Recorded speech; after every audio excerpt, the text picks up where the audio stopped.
Hello, and welcome to another edition of Interviewing the Legends, brought to you by the Publicity Works Agency, devoted to promoting musicians and authors worldwide.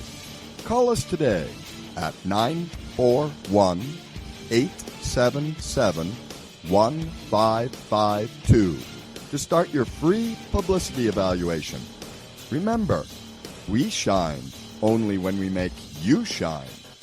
Please welcome the host of Interviewing the Legends, music journalist, author, and entrepreneur, Ray Shasho.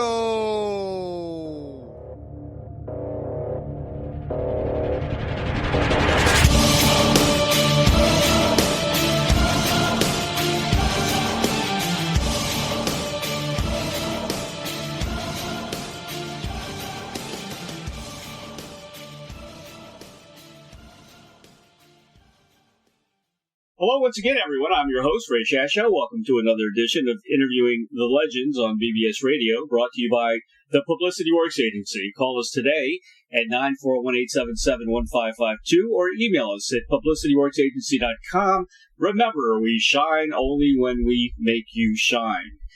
In the year 1970, four young musicians from the South Bay of Los Angeles came together to create a new, invigorating style of music, exploring the possibilities of progressive, classical, and world influences, yet rooted with the soul of the blues and R&B. Joseph Puerta, Christopher North, David Pack and Burleigh Drummond created a new sound that was defined and recognized as Ambrosia. Originally labeled as America's answer to the progressive invasion of such English acts as Yes and King Crimson, the group quickly proved it was all that and much more, as its albums painted aural landscapes covering the gamut of musical styles and attracting the collaboration of such cultural icons as Leonard Bernstein, Vonnegut Jr., and Alan Parsons. In its brief recording history, Ambrosia garnered 5 Grammy nominations, 5 hit singles, heavy FM airplay, and the admiration and respect of the musical community. All this was in addition to sold-out concerts around the world. Today, the band is more alive and compelling than ever, with 3 of the original members intact, plus the addition of guitar ace Doug Jackson on electric guitar and backing vocals, Mary Harris contributing amazing keyboards and vocals, and the powerful contemporary lead vocals and acoustic guitar of Ken Stacy. Ambrosia is exploring new musical territory and continuing to wow lifelong fans and new converts alike. Please welcome bassist, singer, songwriter, and founding member of rock legends Ambrosia and Bruce Hornsby in the Range, Joe Puerta, to the show. Hello, Joe. Hello there, and welcome to all. Yeah. Well, how have you been coping with the isolation and everything? What have you been doing? Well, I just recently moved. We just recently moved. I just recently married. Actually, we were married on the the Time Life Rock and Romance cruise. Really? Huh. Probably was one of the last cruises to make it to there and back, because it was soon after that this whole Corona-19 hit, and we were lucky enough to get through that cruise. A lot of the band members that we play with, other bands I should say, that we play with, were booked on a cruise following our cruise, and that one was canceled. So we probably were the last music cruise to make it out of port. Yeah, you just made it. And for us, yeah. It was amazing, because we had planned a pretty unique and special wedding, which included a lot of our friends. It was sort of a concert/wedding. Right. And several of our friends who were also on that cruise, Stephen Bishop, Peter Beckett from Player, and John Ford Coley, who became the host of the event. Because as a good old Southern boy, he knows how to talk, and he's very entertaining and funny. And so he was kind of like the overseer of the event. And Burleigh Drummond has actually married people before, so he was the man who married us, and Christopher North, our longtime bandmate, was the best man. So it was a unique event. Pretty cool. Well, congratulations on that. Thank you. So you're still on your honeymoon, basically.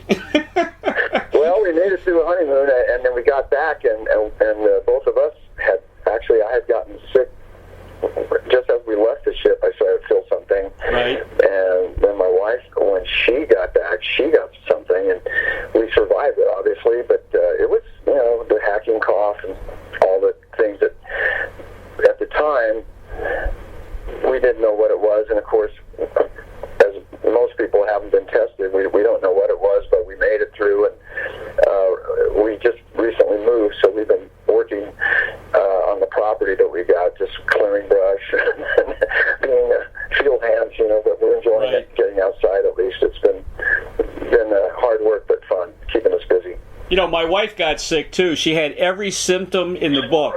And we don't know what it was, but she really struggled for a long time with it. And again, the cough. Yeah, cough that got her? She had the cough. She had the shortness of breath. She got really tired. She had a little bit of everything, and she didn't want to go to the hospital because that's where you. Yeah, exactly. Yeah. That's the thing. It's such a. Like you said, it's a very unusual time. We don't know exactly how to react. We're just waiting to see, of course, when things will open up to the point where people want to go congregate and see live events again. We were booked. Actually, our next show that we were booked for was in Florida, right, at the Epcot Center. Exactly. We were booked May 5th, and it's not going to happen probably till next year. They're probably going to postpone everything for a while. That's a shame. You were going to be there at the American Gardens Theater through May 7th, and then you're headed to Vegas after that, I think.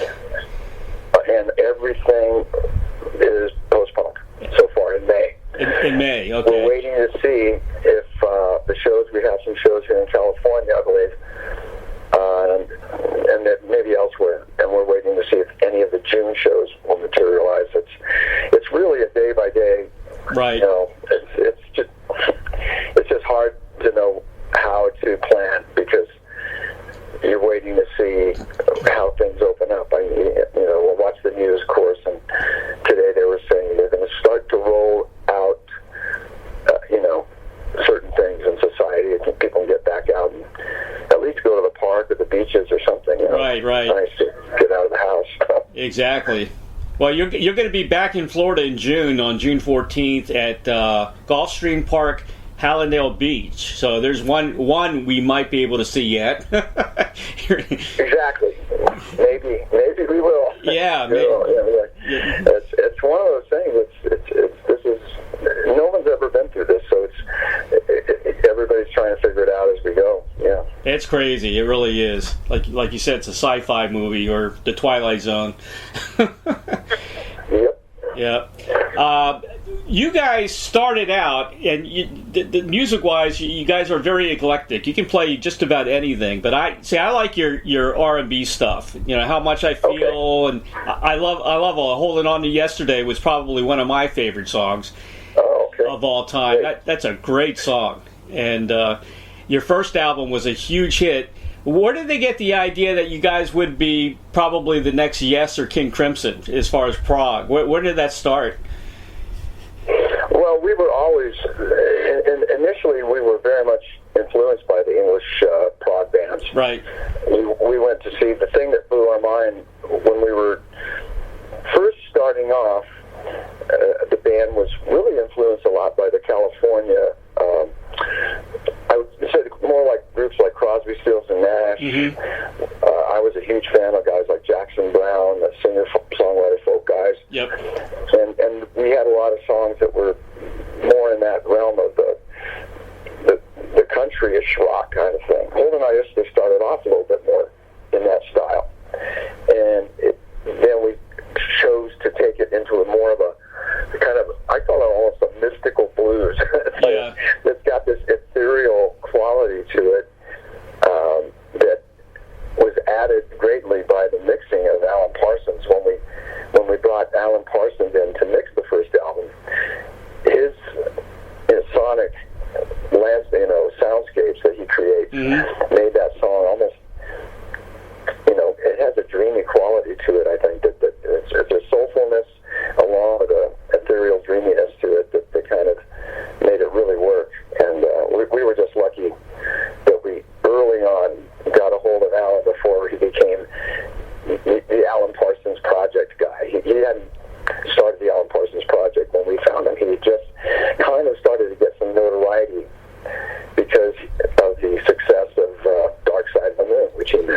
Oh yeah, guy's a genius.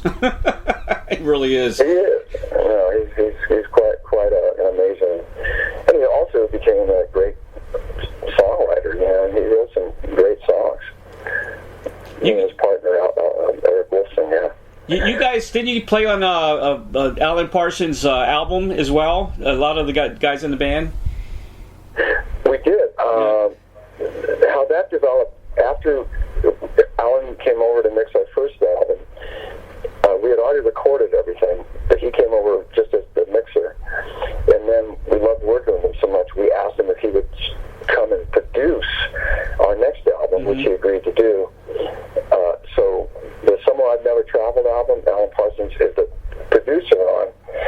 And he, at the same time, he and his manager approached the same record company we were working with, 20th Century Records, with this idea of an album that the star would be the producer, the Alan Parsons Project. Right. And that idea was, agreed to by the president of our company, a guy named Russ Regan. And the first track, after he was working with us on our album, he asked us to cut a track to this new album he was making. And it was so secretive. And it was just the Alan Parsons Project. That's all we knew. We didn't know what the song was about even. They came into the studio to cut the track, not do the vocals, just the track. Right. And Eric sat down at the piano and said, well, how does the song go? And he just sat down at the piano and started going, boom, boom, boom, boom, boom, boom, boom, boom. One note, over and over again. He did this like for 2 minutes straight. And we're thinking, is this a joke? I didn't even know it was what. But then he started adding dun dun dun dun dun dun dun dun dun dun, the little chordal thing that goes with it. Boom, boom. And so we said, oh, okay. And then they kind of filled out how the rest of the song went. But why he did the 2 minute boom, boom, with nothing. They didn't tell us there was going to be a big orchestra doing all these things and a big build, and they had, they were going to throw all kinds of things in there. But he took it very literally. How's it go? Okay, he goes 2 minutes is going to be a 3 minute introduction, and this one note by you guys. So anyway, we said, well, what's the song? I asked him, what's this song about? To get an idea of the feel of the track. And he said, it's called The Raver. And raver. I said, what is a raver? It's like a streetwalker. Okay. Oh. I said, well, shouldn't it have maybe a little more bump and grind to it if it's about a streetwalker? Right. That makes sense. I said, how about do-do-do-dum, do-do-dum, do-do-dum, dum-da-bum, yeah, that'll work. So anyway, after this long introduction, when it kicks into the song, it gradually goes to that do-do-dum, bum-ba-bum, which actually they ended up grabbing that little bass theme and using it for one of their songs on the next album, I think. I break down, do-do-dum, do-do-dum, one of those songs they use later on. So that was the first Alan Parsons Project song that was ever cut. We cut it here out in L.A., and then they went back and they did most of it out in England, yeah. I love the hits. I was a DJ, top 40 guy back in the late 70s, so of course I played all your stuff on the air. But the early stuff, there's so much good music out there. Like I said, you guys are eclectic when it comes to music. You can do just about anything. But some of the songs, like you were mentioning, Alan Parsons, nice, very nice. Another song great tune. Was you mentioned in our introduction about the band, our connection with some amazing people that we somehow got to be hooked up with, and one of them was Kurt Vonnegut Jr., who was amazing. One of the great writers in the 20th century, and he had written a book called Cat's Cradle. Right. And while we were recording our first album, we had a song that we had pretty much developed in many different ways, but the producer of the record didn't like the lyrics, and so we started thinking, well, how are we going to change the lyrics? Mm-hmm. And I was reading the book Cat's Cradle, and in this book there's these they call them calypso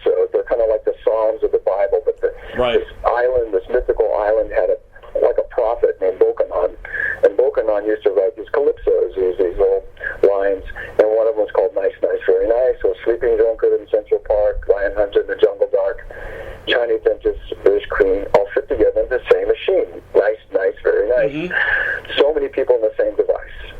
And I thought, you know what, I think those words could fit into music. So I brought the book to our rehearsal hall and started singing along with the track we had created. And then the Nice, Nice, Very Nice, I said, let's just pop this chorus in here with the Nice, Nice, Very Nice. And it just worked. And so we went ahead, adapted his lyrics into the first verse, and then I wrote accompanying lyrics to kind of go along with the ideas that he had written. So I got to co-write lyrics for Kurt Vonnegut. That's amazing. Without being in the same room, of course. So we went ahead, we recorded the track, we brought out Alan Parsons from England, mixed the whole album, and after everything was all mixed and ready to go, we realized, you know what? I think we need legal permission from Kurt to use his lyrics. So after all this work, it could have been like kiboshed by Kurt saying, I don't like it. We don't know how he's going to react. So anyway, we had to get a hold of him, send him a song, and he loved it. He loved it. He just thought it was great. So he gave us permission. So thankfully, because we didn't have to remix the album or change the lyrics or anything. And the album came out. The song was actually kind of a hit along the East Coast. Mm-hmm. In New York especially, it was pretty popular. So he always thought it was a bigger hit maybe than it was, because it was a regional hit, not a national hit. But it was very popular in the East Coast, where he was living in New York City. So he wrote us a fabulous letter, and at the end of the letter to us, thanking us for how lucky he was to be associated with it, he said, there's one thing I've always known, that music is the only art worth a damn. I envy you guys.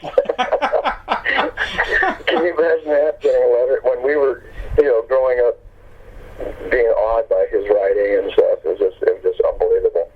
That's awesome. So, that's a great story. Great story. There's like a couple of different groups for Ambrosia lovers. There's a big group that likes your early stuff, and there's of course a group that likes the hits and that more of a R&B kind of feel to it. And some of the early songs, they call that yacht rock now. Yacht rock, yeah. Be technical. Yeah, by the way, I had all those guys on my show. From the you were mentioning that were in your wedding. All the guys were. Stephen Bishop was on the show. John Ford Coley and Peter Beckett. Yep. Yeah. We call them the captains of yacht rock. The captains of yacht rock. they do get a lot of play especially on the yacht rock channel, which is out there right now. Yeah, they're great guys, all of them. They're really good guys. They are. Yeah. Good friends. But some of the early stuff, like Waits for No One, that from I guess that was in 1975 maybe. Time Makes Us All Aware, Lover Arrive. I mean, great songs. One of my favorite songs, Drink of Water, Make Us All Aware, Lover Arrive, Life Beyond LA is a cool song. There's a lot of those songs, we still do in concert, and really? We definitely get different people coming up saying they're fans of Drink of Water. There's something about Drink of Water that just takes them to a certain place that it really impacted them. One of my favorites you mentioned is Make Us All Aware. Mm-hmm. That's one where we combine elements of the prog side of the band is in there, as well as vocally in the harmonies. We were actually inspired by the Beach Boys. Some of the stuff they used, their harmonies. We did a lot of stuff with our harmonies on that song, and that was always challenging and fun stuff to do, and we just always were trying to push the envelope, to see where we could go with it. We didn't want to have any. I think we always looked to the Beatles as the band that had no boundaries on where they would go musically, and we just took that as our kind of inspiration and worked under I had an interview before you. I interviewed Don Denneman from The Circle. Remember The Circle? Red Rubber Ball, Turn Down Day. They toured with the Beatles. So oh my gosh, that must have been crazy times. Crazy times, and their manager was Epstein, the Beatles manager. Oh really? Yeah. Were they English or American? They were American. I always thought they were British, but they're the only American group that Brian Epstein signed. Everybody else was like the Moody Blues and Jerry and the Pacemakers and things like that. Oh, okay. Yeah. I actually always thought they were American. And I don't know if you know, you probably know, but Red Rubber Ball was written by Paul Simon. Paul Simon, that's right. Yeah. Yeah. Which before maybe he got his first hit with them. I'm not sure. First bigger hit. They actually, I think, toured with Simon and Garfunkel too for a little while, and they had a couple of songs from Paul Simon that he contributed. Yeah. Well, some of your hits, I just, there are certain standards in top 40 world that it just blows me away that, like how much I feel, I think, I put that in the group like Baby Come Back, from Player. It's, it's that song you remember for the rest of your life. How do you guys make a hit like that? It's just, did you know that it was going to be a big hit, or you just kind of, how did that all come about? Oh yeah, I think as soon as we heard the demo of the tune, we used to do demos of the songs, different songs, to show the group and try to pick which ones we wanted for the record. And that one was kind of like, oh geez, this is a hit. This is you can't deny the certain songs that you hear that biggest part of me, how much I feel. Those two, which were two of the biggest hits, when we heard just the demos of the songs, we knew that this is going to be big. Some you just have a great feel about. And then some later on in history, when I joined Bruce Hornsby's band, the Range. Oh yeah. When he did a demo of the song The Way It Is, yep, it was totally out of what was being played on the radio at the time. Nobody was doing these piano solos, and the whole it was such a different kind of song. But when I heard it, I think I told Bruce, I think that could be a hit. And it was like a number one record. It took over the airwaves. And it's amazing how people can get into a certain style of music for a while, but then after a while, I think they kind of hunger for a change. And I think when Bruce happened to come along, it was just the timing was right. People were ready to hear something different. It was kind of like what was really big then was the bands out of England, the Haircut 100, and all those kind of bands. Right. And suddenly this sound came out that was very, very musical and very, it was not progressive music. He combines elements of jazz and country and bluegrass, and guys like Leon Russell were big inspirations to him. So he combines all these elements into what he does, and he broke the mold when that song came out. It's really cool how everything worked out, though. Bruce was in your band in Ambrosia, and then you hook up with Bruce, and then you create more hits with him. It worked out great. It couldn't have been better. I mean, usually, you hope to have one group that you have a success with, but to have, two different bands, amazing, to go on, and it was very special for me. Yeah, and it was a great run with Bruce. It was like 7 years that I played with him, and it was like those were amazing times, really amazing times, because we went from playing little clubs in LA trying to get signed, right, to winning the Grammy for Best New Group. Amazing. Yeah. And besides The Way It Is, he did Mandolin Rain, The Show Goes On, The Valley Road. A lot of great songs. The River. Yeah. Cross the River was another big hit. Yeah. lot of hits in his portfolio. So he wrote other songs for people that were hits too. Mm-hmm. Of course, yep. He wrote "End of the Innocents" with Don Henley, right, which was a massive hit. Jacob's Ladder for Huey Lewis was a big hit. Mm-hmm. Yeah, no, he's one of a kind. I mean, he's probably the most advanced keyboard player that I know of, and rock that combines pop and rock and everything else. And it is, yeah, he's definitely an amazing artist to see. If you ever have a chance to see him solo, is really interesting, because he'll go through every style of music that he has been influenced by, and it goes from 20th century classical music to bluegrass, to Leon Russell, to his own compositions. It's a great show. Yeah. Great show. Haven't had a chance yet to see Bruce, but next time he's around, well, definitely see him. Definitely catch a show. You also played with Sheena Easton, right? Well, yeah, that was actually when Ambrosia on the last album we did, full album that we did for Warner Brothers, Rhode Island. It didn't do very well commercially. We tried to go back to some of our more artsy styles, and they didn't like that. They wanted to go back to some of the other things, and we wanted to try to go back to some of our early artsy stuff.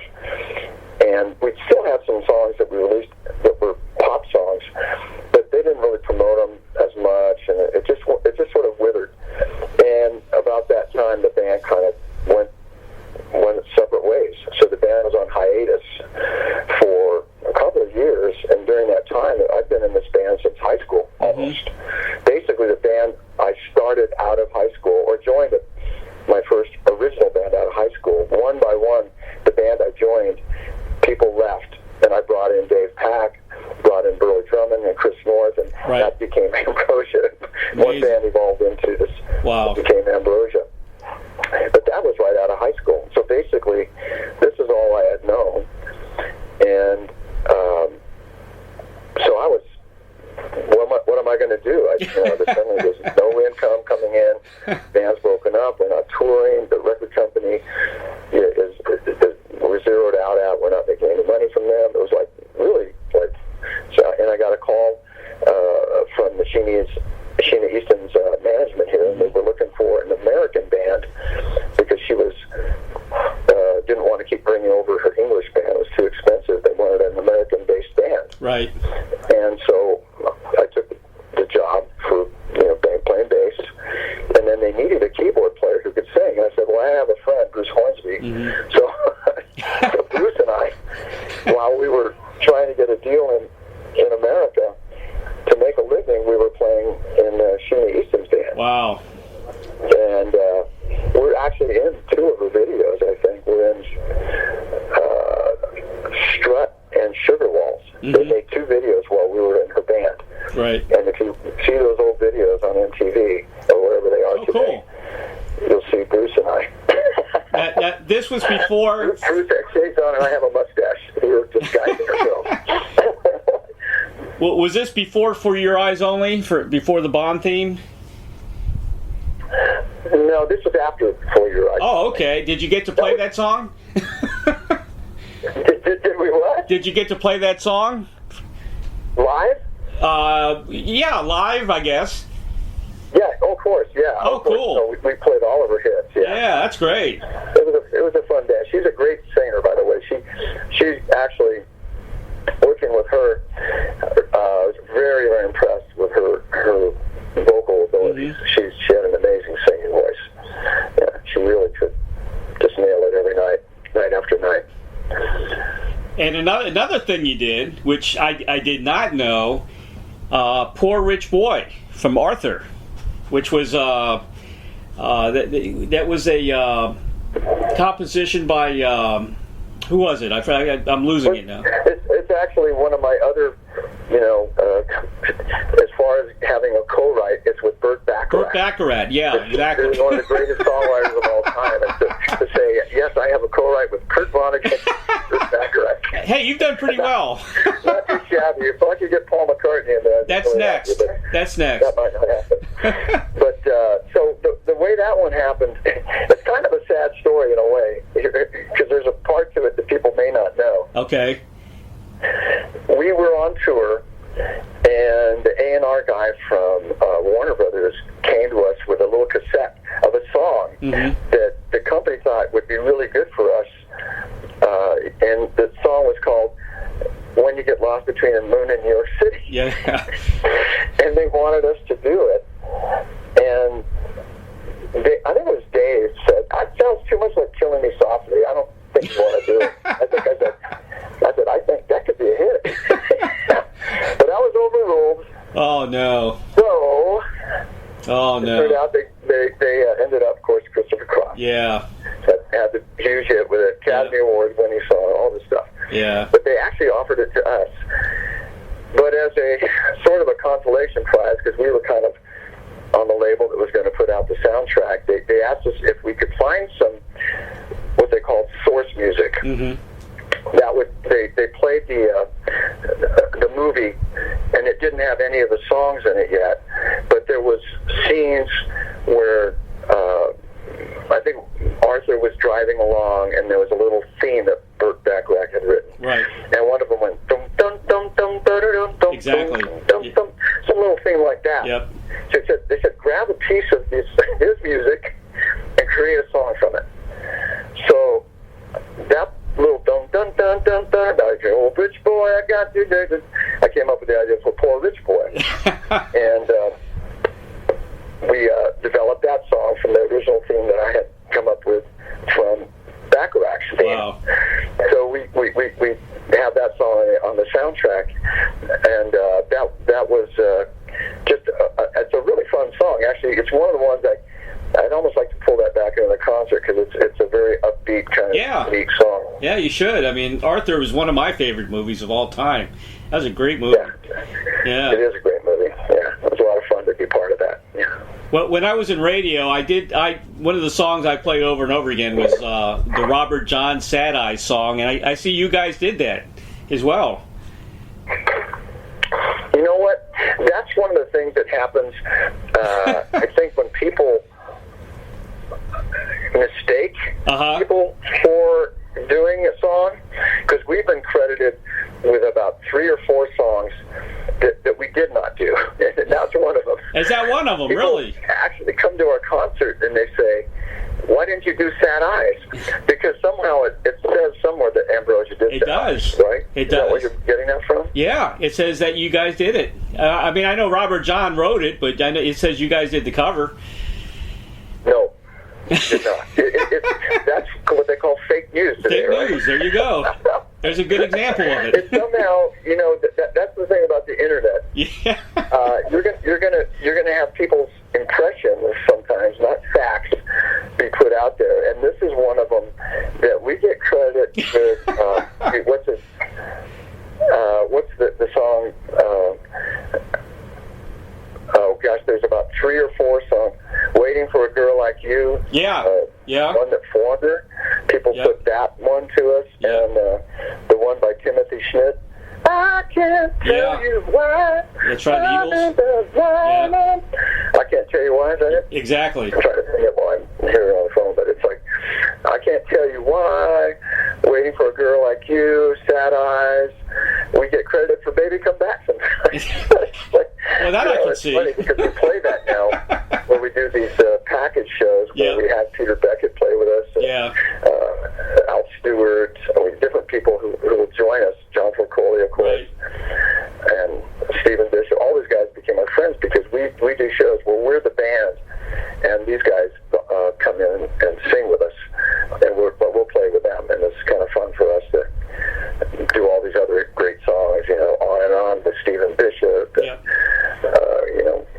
really love to see you, and I was John Folcoli, Baby Come Back. It becomes a big hit package show, and that's been very very successful for us with this, especially with this surge in the whole yacht rock phenomenon. Yeah. It's become a real phenomenon right now. Well, the package shows are the best. You know, I mean, you had Ringo's All-Star Band. You have Happy Together, Hippie Fest. I mean, I love all those. I cover all those shows here in Tampa every time they come by.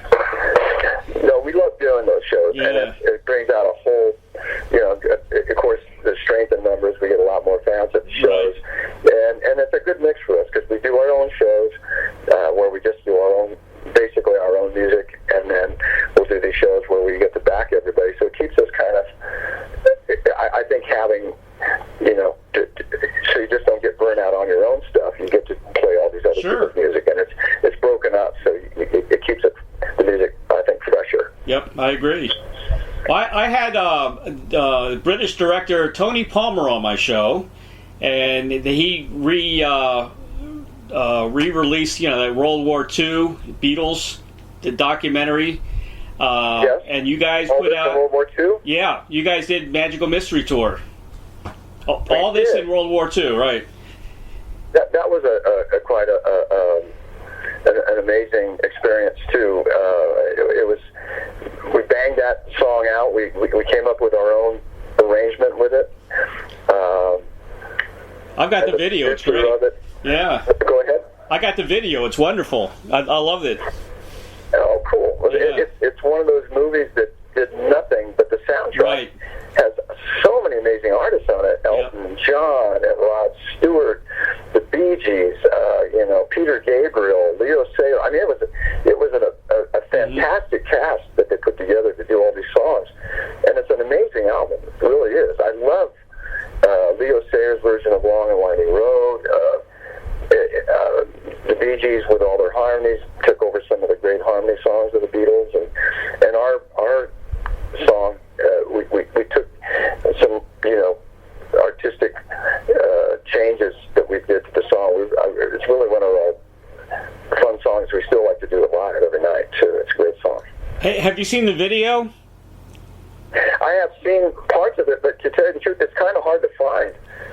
I've seen a little bit of it online, and I don't think the quality is very terrible. Do you have a good copy of it? I do. I can find a copy for you if you want. Well, it's so cool because it's very good at describing history and the war and everything, along with the music. And my son-in-law is a history teacher, so I gave it to him to show his class. Like the Fool on the Hill, Hitler comes up. It's really cool the way he did that. That, I think, was the dream that inspired the movie. Yeah.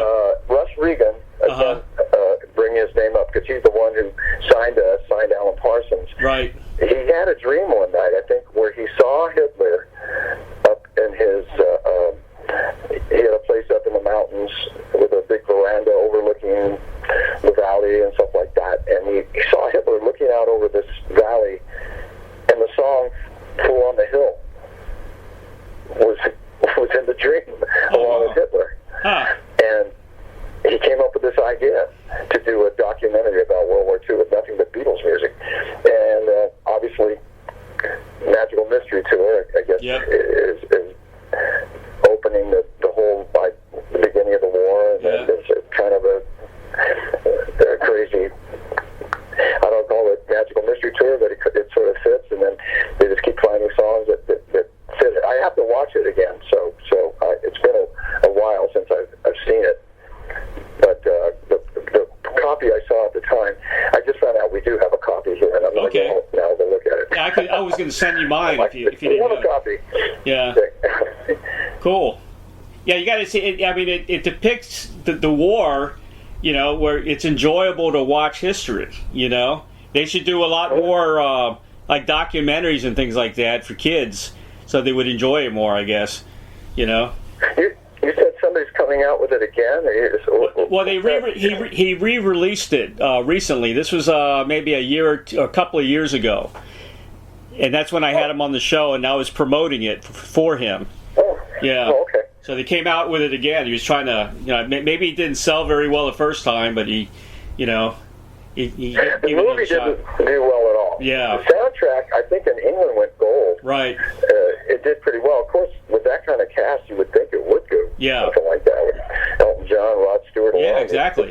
But we were pushing the video. And Bee Gees. Yeah. Put Elton John, Rod Stewart, and the Bee Gees on one album, and It's incredible. throw everybody else in there just for decoration. You just, for those three alone, you think would sell 1 million copies. Exactly. I wanted to talk about, I think it was 2012, you added Mary Harris, which is really cool. She's got quite a background there, doesn't she? She does. She's been her gig for many, many years was with Jimmy Buffett, and she arranged a lot of on their albums. She arranged the vocals for the album, the live album. Right. She also had her own group before that, but she's been married to Burleigh, our drummer, for over 30 years, 35 years now, I think. Wow. And when we needed a replacement for, we had a guy named Rick Cowling playing with us and singing with us, and he couldn't do the touring anymore. Mary stepped in and took over the keyboards and the vocals, and she's been doing a great job.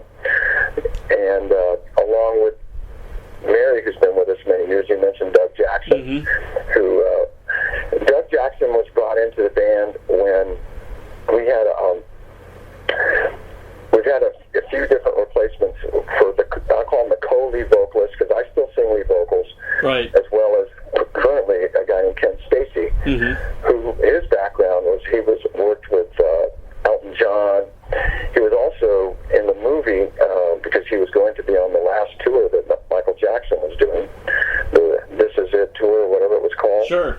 Of course, when Michael died, everything changed overnight. And then he went on to be a judge and also, a pre-judge and a vocal trainer for American Idol for a while. And then he joined our band again because he'd been with us, went to do the Michael Jackson thing, and he's back with us now. But prior to Ken being our extra vocalist, our other lead vocalist, we had a guy named Shem Shrek. And Shem has done many, many things. He's an incredible multi-instrumentalist. And his last job, he was picked to be in Toto. And so he's at that level where he could just pretty much play with anybody. And we were lucky to have him for several years. Yeah. But Doug was brought in by Shem. I guess that's where I was getting to. These different people that we've had in our band. And when we needed a guitarist, and then they had recommendations, and Doug was one of the guys that Shem brought in the band. All right, here's the big question. When's Ambrosia going to come out with another album? Well, we've been during this off time. One of the things we've been doing is going through our catalog of songs that nearly made it on the record, right, and that were really good songs. A lot of them are really good songs, and then songs that we started working on post the Ambrosia separation, and we started getting back together again for a while. And there's a lot of songs there, so we're kicking that around loosely. It's kind of like we're trying to see, first of all, if we can get maybe a label that would be interested in funding the cost for going back in the studio to finish everything up, because they're not completed songs. They're demos of ideas, but there's a lot of great ideas there. And I would hope that we could get something out maybe by next year with this time off where we have to look over everything and see what we have. That would be wonderful. I mean, definitely the fans are going to, they always ask, when's Ambrosia coming out with another album? And they're all ready. We're all ready for it. Okay, we'll try to put that together. Oh yeah, by the way, you need another hit on the Top 40 radio today. Let's see if you can do that. That's one of the things that it's easier said than done. I mean, I listened to Top 40 today a little bit. It's different, but there's not a lot that really calls out to me. Not the same. There's not a lot of songs that I really hear anymore. No, I hate to say it, but the contemporary style has changed in so many ways. Yep. From the Sure. You know, the recordings and the songwriting it's gotten a lot. It's a lot simpler in a lot of ways. I mean, they were pretty sophisticated songs, you know, that written by groups like certainly like Steely Dan, and right. you think of some of the songs like the Doobies, even our stuff, like songs like "Biggest Part of Me," even though it's a R&B tune, which is usually a little bit more simple. There's all these harmony parts and solos and stuff. The songs today are kind of like, you know, it's just they're put together a lot differently because they're not done by groups in a room right. working together to hammer out a song and an arrangement. They're some guy sitting in a bedroom with a computer, and yep. and then he sends a file off to somebody else in a room with a computer, and they come up with 6 people writing this song together that's kind of put together with you know, a lot of stuff that's not really very innovative. Yeah. It works, but it's, you know, and sonically they you know, they're impressive because you have all these incredible sounds that you can draw on from, you know, through the world we live in with synthesizers and stuff. But it's not the same kind of approach to getting sounds when it was all organic. When a guitarist had to come up with a sound out of an amp, or you know, the sound you had to get. Even for sound effects, you had to go out and, when we did some of the stuff where we needed sound effects, we had to go out in the woods with a little Nagra tape recorders and record streams and lightning, whatever we needed, you know, trash cans being hit with a sledgehammer, whatever we wanted for sonic. You created it, and it was fun. Yeah. But now you can just go online and go, I need a trash can being hit by a sledgehammer. And go online. Somebody's got that sound you can download. Yeah. It's a different world. It is. It's lost some of that magic that was created by the search and discovery of things you could do. You know, and I think because of that, I think people miss a little of that organic approach to making music. Well, I do for sure. Well, there you go. Yeah. Good one.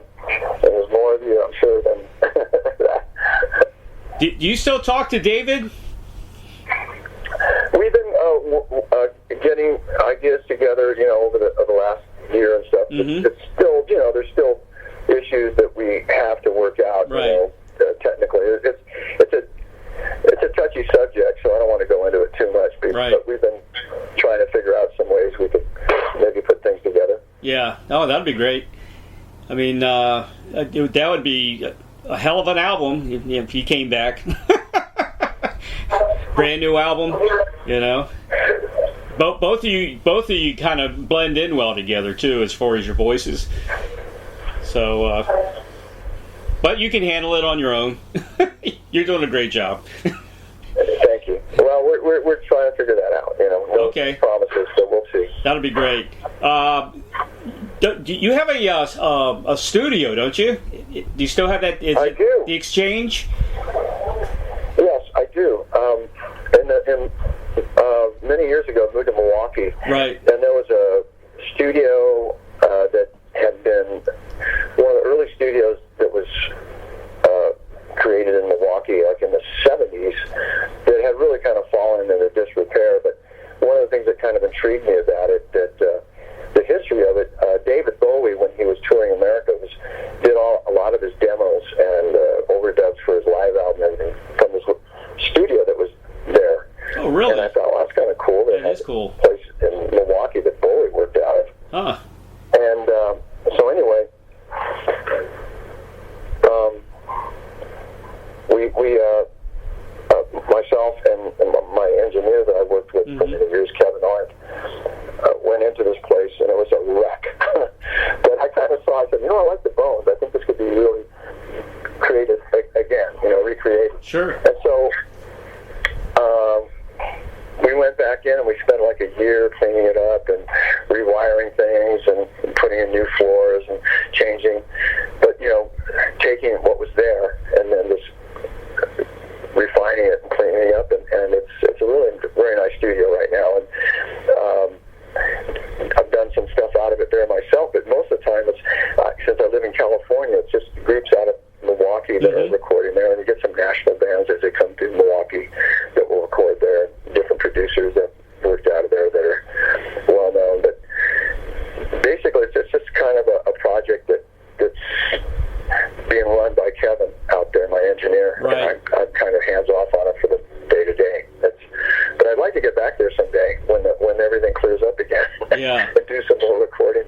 Yeah. I did a Christmas song there that was a while ago that actually it was the #1 Christmas song in the country for a while that I wrote with a friend of mine. Actually, he wrote the song and I recorded it there with some friends, and it's called "I'm Coming Home for Christmas." And he wrote it as a tribute, I think, to the troops who were at the time being stationed over in Iraq and stuff like that. Yeah. Joe, here's your final question. I ask everybody this question. I get some very interesting answers. If you had a Field of Dreams wish, like the movie, to perform, collaborate with anyone from the past or present, who would that be? To collaborate with one person or anybody? Yeah, or if you have a couple, if you want to put a band together, that's fine. Well, like I said earlier, I've got to co-write with Vonnegut, Bacharach. It'd be Paul McCartney. Yeah. If I could have a Paul McCartney co-write, I'd be pretty happy. Yeah, it's never too late.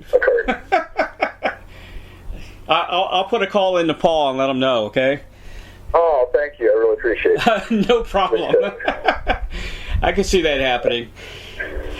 Joe, thank you so much, man, for being on the show today.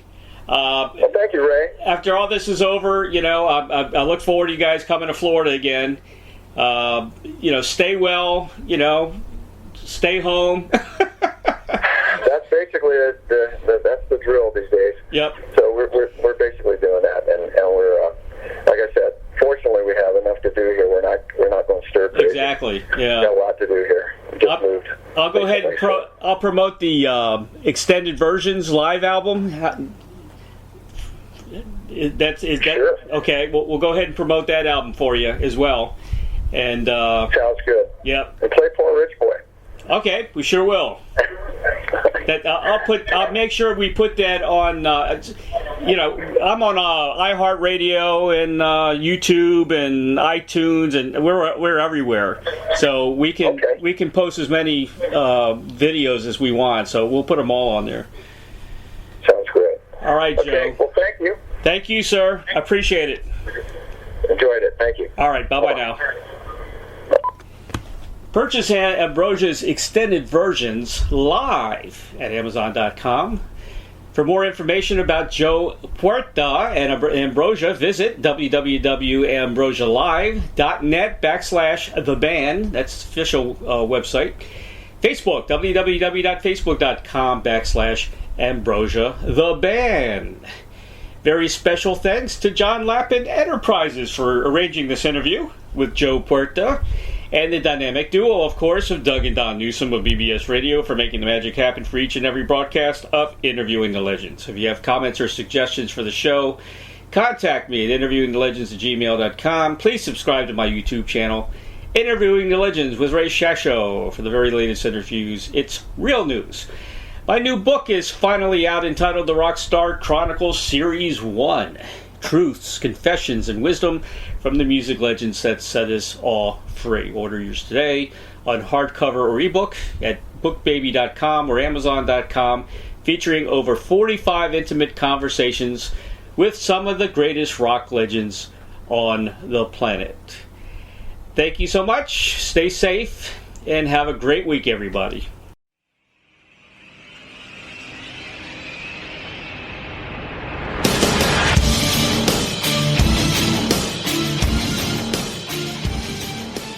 Thank you, everybody, for listening to Interviewing the Legends.